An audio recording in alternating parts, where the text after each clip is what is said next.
Brain stroke అనేది సర్వసాధారణంగా వింటున్నాం. ఒక్కొక్కసారి కొంతమంది చాలా మ్యాసివ్‌గా వచ్చేస్తుంది ఆ స్ట్రోక్. సో, అలా కాకుండా అంటే మన బాడీ ఏమైనా ఇండికేషన్స్ ఇస్తుందా? నీకు కమింగ్ డేస్‌లో బ్రెయిన్ స్ట్రోక్ రాబోతోంది అనేది ఆ ఇండికేషన్స్ అంటే సింప్టమ్స్ ఏ విధంగా ఉంటాయి? ఏంటి? యాహ్!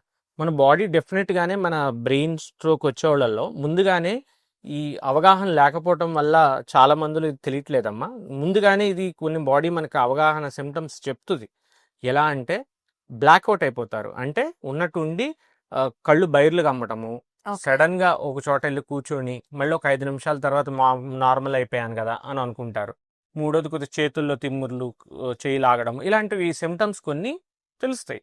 So, okay. దీన్ని మనం నెగ్లెక్ట్ చేయకుండా ముందుగానే గ్రహిస్తే ఎవరిలో అయితే షుగర్ ఉన్నాదో, బీపీ ఉన్నాదో, కొలెస్ట్రాల్ లెవెల్స్ ఉన్నాయో హ్మ్. వీళ్ళల్లో మనం గ్రహించినట్టయితే కంపల్సరీ ఈ బ్రెయిన్ స్ట్రోక్, మ్యాసివ్ స్ట్రోక్ రాకుండానే ఎర్లీగా ట్రాన్సియంట్ ఇస్కిమిక్ అటాక్ అంటాం ఇప్పుడొచ్చిన ఓకే. దాన్ని. హుహు. అలాంటి స్టేజ్‌లోనే మనకి వచ్చినట్టయితే చక్కగా మనం ముందుగానే దీనికి ట్రీట్మెంట్ అనేది ఆప్షన్ ఉంది.